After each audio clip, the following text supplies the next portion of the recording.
అండి, welcome back to our channel. ముందుగా అందరికీ నమస్కారం. లాస్ట్ వీడియోలో మనం రామ్ భక్తి శాఖ గురించి తెలుసుకున్నాం కదండి. ఈ వీడియోలో మనం కృష్ణ భక్తి శాఖ గురించి తెలుసుకుందాం. కృష్ణ భక్తి శాఖ भगवान विष्णु का पूर्व अवतार कृष्णावतार थे। भगवद गीता में माना गया है। कृष्ण का वर्णन ऋग्वेद में दिखाई पड़ती है। कृष्ण का वर्णन किस वेद में दिखाई पड़ती है? ऋग्वेद में। कृष्ण भक्ति शाखा का आधार ग्रंथ श्रीमद् भागवत है। कृष्ण भक्ति शाखा के आने वाली कवियों प्रवृत्तियाँ विशेषताएँ: श्री कृष्ण ही ब्रह्मा है। कृष्ण को लोकरंजन कहते हैं। श्री कृष्णुडे ब्रह्मा, श्रीकृष्णुनि लोकरंजकुडु అని కూడా అంటారు। कृष्ण भक्ति शाखा के सभी कवियों श्री कृष्ण की बाल लीलाओं का वर्णन, शैशव लीलाओं का वर्णन का किया था। कृष्ण भक्ति శాఖలో కవులందరూ మనకి కృష్ణుడి యొక్క చిన్నప్పటి లీలల గురించి, శైశవ లీల గురించి, పుట్టినప్పుడు లీలల గురించి మనకి ఈ కృష్ణ భక్తి శాఖలో మనకి తెలుస్తాయి। सभी कवि लोग व्रज भाषा में काव्य ग्रंथ लिखाया था। అందరు కవులు వ్రజ భాషలోనే కావ్య గ్రంథాలు రాశారు। सभी कवि लोग गीत शैली में काव्य ग्रंथ को लिखा। అందరు కవులు గీత శైలిలో కావ్య గ్రంథాలు రాశారు। सभी कवि लोग वात्सल्य और श्रृंगार रस का प्रयोग हुआ था। అందరు కవులు వాత్సల్య మరియు శృంగార రసం కూడా ప్రయోగించారు। उसके बाद मुक्तक काव्य ग्रंथ लिखे थे। ఆ తర్వాత मुक्तक काव्य ग्रंथाలు రాశారు। कृष्ण भक्ति शाखा के प्रवर्तक या प्रतिनिधि कवि सूरदास। कृष्ण भक्ति शाखा के प्रथम మరియు प्रतिनिधि कवि सूरदास। विष्णु स्वामी वल्लभाचार्य को 40 शिष्य थे।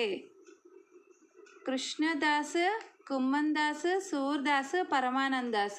వల్లభాచార్యునికి 40 మంది శిష్యులు। వీరిలో ముఖ్యంగా 8 మంది ఉన్నారు। కృష్ణదాస్, కుమ్మన్దాస్, సూర్, పరమానంద్ వీళ్ళు వల్లభాచార్యుని యొక్క శిష్యులు అన్నమాట। వల్లభాచార్య पुत्र का नाम गोसाई विठलनाथ। गोसाई विठलनाथ का पुत्र का नाम गोसाई गोकुलनाथ। गोसाई गोकुलनाथ 84 वैष्णवन की वार्ता, 257 वैष्णवन की वार्ता ఈ కావ్య గ్రంథాలు రాశారన్నమాట।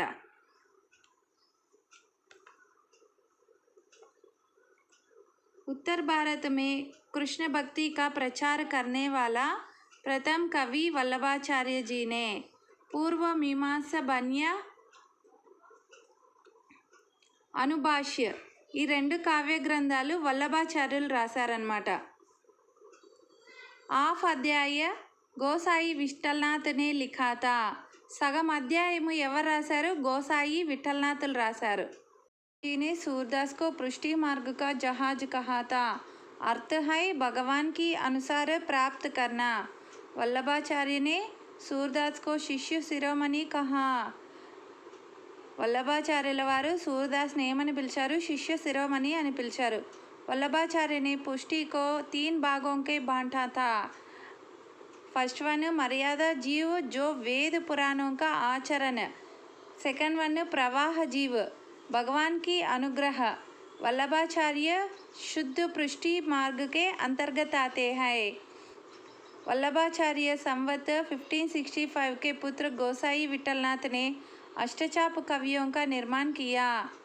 వల్లభాచార్యుడి యొక్క పుత్రుడు గోసాయి విఠలనాథ్ 1565వ సంవత్సరంలో అష్టచాప్ అనే కవిలని నిర్మించారన్నమాట। అష్టచాప్కే కవి 8 थे। అష్టచాప్ యొక్క కవులు 8 మంది। వల్లభాచార్యుల శిష్యులు 4, విఠలనాథుని యొక్క శిష్యులు 4। వల్లభాచార్య శిష్య सूरदास, परमानंदास, कुम्मनदास, कृष्णदास।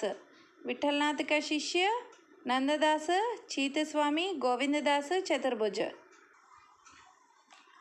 फर्स्ट कवि सूरदास। जन्म संवत 1540 उत्तर प्रदेश के रुनकता नामक गांव में। कुछ लोग रुनकता नहीं सीहीलो कहते हैं। కొంతమంది ఈయన రుణకథలో కాదు సిహిలో జన్మించారు అని చెప్తారు. मृत्यु संवत 1620 परसौली नामक गांव में इनका मृत्यु हुआ था. ఈయన జన్మాంధతే, ఈయన జన్మాంధులు. పితా రామదాస్, హరిశ్చంద్ర, ఈయన్ని రామదాస్ అని కూడా అంటారు. सूरदास चंदबरदाई के वंशज थे. चंदबरदाई के वंशजक में हरिश्चंद्र के 7 पुत्र थे. अंतिम पुत्र सूरदास. ఈయన హరిశ్చంద్రకి 7 మంది కుమారులు, చివరి వారు सूरदासुలు. वल्लभाचार्य जी ने श्रीनाथ जी का मंदिर सूरदास को नियुक्त किया था. శ్రీనాథ్ జీ మందిరం ఎక్కడుంది? గోవర్ధన పర్వతం మీద ఉంది. ఈయన్ని పూజారిగా అక్కడ సూర్దాస్ని నియమించారు. ఎవరు నియమించారు? వల్లభాచార్యుల వారు. గ్రంథ్ सूरसागर सूर सारावली साहित्य रहरी. First one Sursagar. पदों की संख्या 1,85,000 पद थे, लेकिन आजकल 5-6 हज़ार पद ही है.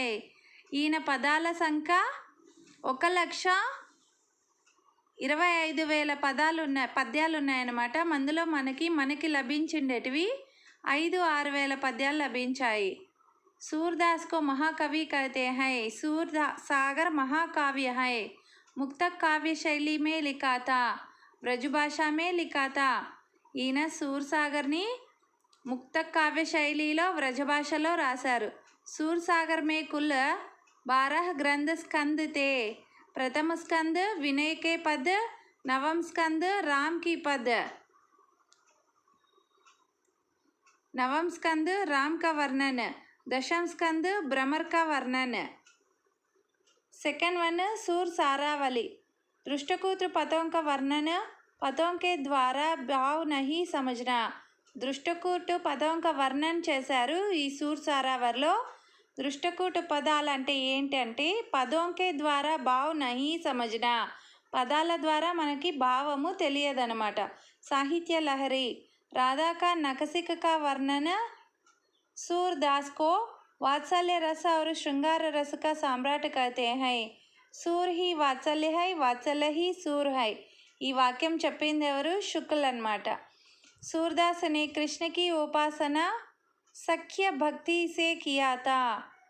कबहू बढ़ेगी चोटी इतबार, मोही दूध पियत आई. सूर के प्रसिद्ध पंक्ति. नेक्स्ट कवि परमानंद दास. गुरु वल्लभाचार्य परम कन्नौजी प्रांत के निवासी थे. ब्रजभाषा में लिखा था काव्य ग्रंथ परमानंद सागर, दान लीला, उद्भव लीला, ध्रुव चरित्र. नेक्स्ट कुंभन दास अष्टचाप के कवि थे. वल्लभाचार्य के प्रिय शिष्य और प्रथम शिष्य. वल्लभाचार्य के प्रिय शिष्य और प्रथम शिष्य कौन थे? कुंभन दास. बड़े आय वाले व्यक्ति. ఈయన అష్టచాప్లోనే అందరికంటే పెద్ద వయసు గలవారు.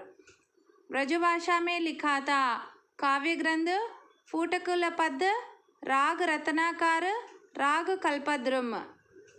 नेक्स्ट कृष्णदास.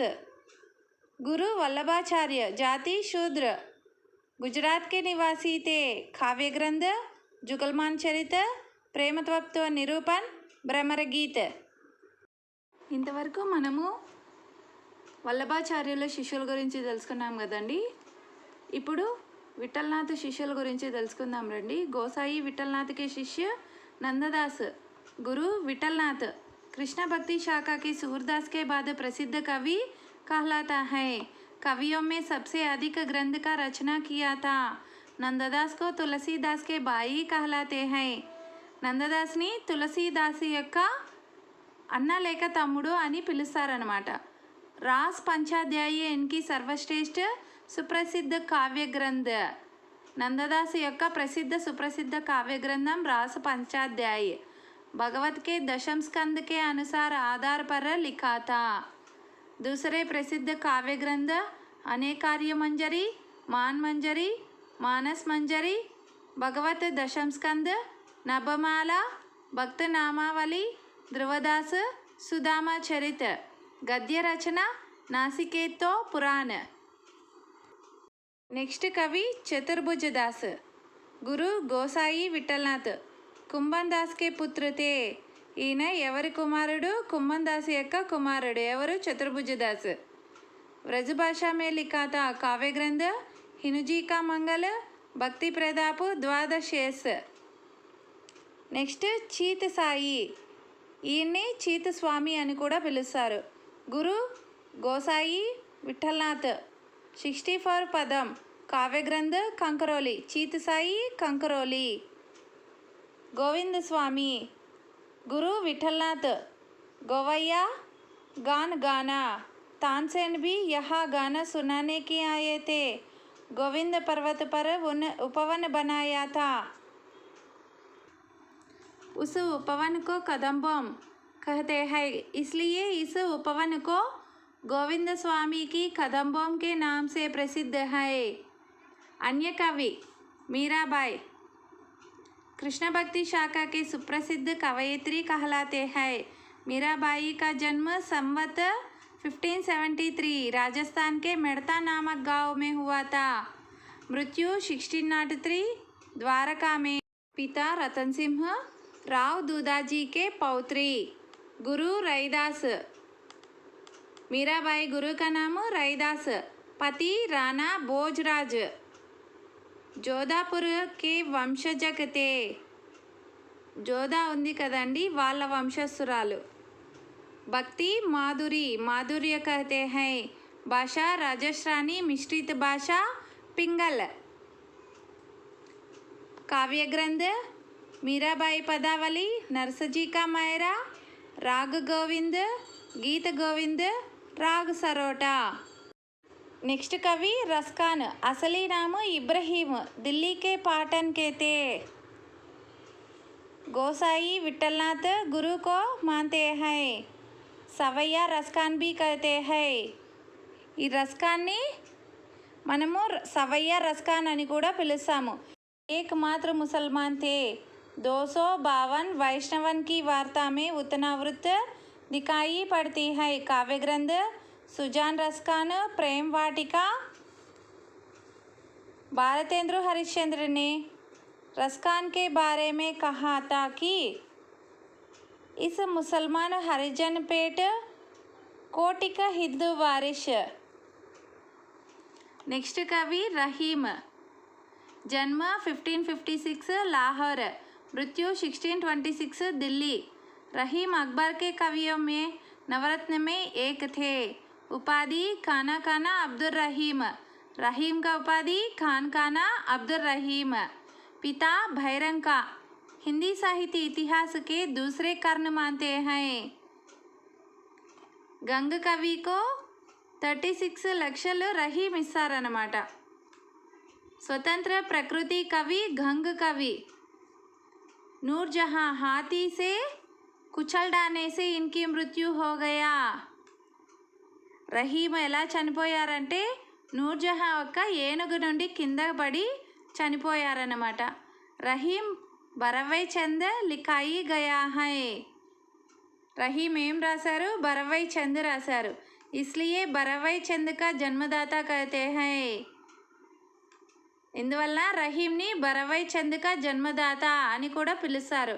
కావ్య గ్రంథ బరవై. ఇది అవధి భాషలో మనకి లభిస్తుంది. బరవై నాయికా భేద్. ఇది కూడా అవధి భాషలోనే ఉంటుంది. మదనాష్టక్. ఇది కడి బోలీలో మనకి లభిస్తుంది. రహీం సత్సయి 700 దోహే. రహీం సత్సయిలో ఎన్ని దోహేలు ఉంటాయి? 700 దోహే. నగర్ శోభ. ఇంకొకసారి చూద్దాం రండి. కావ్య గ్రంథ బరవై, బరవై నాయికా భేద్, మదనాష్టక్, రహీం సత్సయి, నగర్ శోభ. नेक्स्ट अन्य कवि हित हरिवंश. राधा वल्लभ संप्रदाय को अपनाया है. पत्नी रुक्मिणी. काव्य ग्रंथ हित 84. राधा सुदानी. ध्रुवदास. ध्रुवदास हित हरिवंश के शिष्य थे. काव्य ग्रंथ భక్త నామావళి బృందావన్ సత్సయి. ఈ వీడియో మీకు నచ్చినట్లయితే మన ఛానల్ని లైక్ చేయండి, షేర్ చేయండి, సబ్స్క్రైబ్ చేయండి. ఇలాంటి మరిన్ని వీడియోస్ కోసం మన ఛానల్ని విజిట్ చేయండి. Thank you friends.